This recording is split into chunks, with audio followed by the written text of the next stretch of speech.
ik ben Ruben. Ik ben een spontane jongen uit het zuiden van het land. Ik zou dolgraag een keertje... Hoi, ik ben Ruben. Ik ben een spontane jongen uit het zuiden van het midden van het... Hoi, ik ben Ruben. Ik ben een spontane jongen uit het zuiden van het land. En ik zou dolgraag een keertje contact willen... Ja, een keertje. Voor een bepaalde tijd in contact willen komen... Kak! Hoi, ik ben Ruben.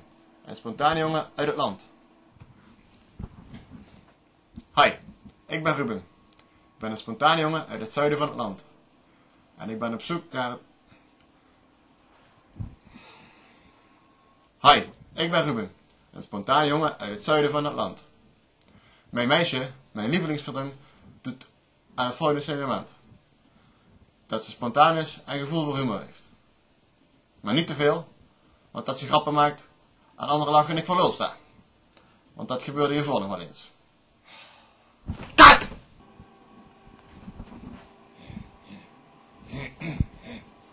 Hallo. Hi. Hi. Hi. Ik ben Ruben en ik zou keer dolgraag in aanmerking genomen willen worden. Kak!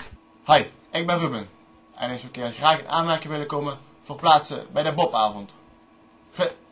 VIP-plaatsen Bobavond. Ik zou graag een keer in aanmerking genomen willen... Kak! Hi. Ik ben Ruben.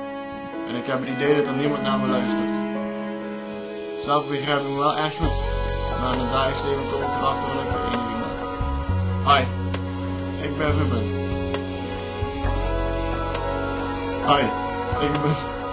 Hoi, ik ben Ruben. Ik ben op zoek naar iets. Ik zoek iets, maar ik weet het niet. Ik weet het niet. Hoi, ik ben Ruben. Een spontane jongen uit het zuiden van het land. En ik ben op zoek naar iemand zei, doe het nou gewoon zo. Want dat is toch veel makkelijker.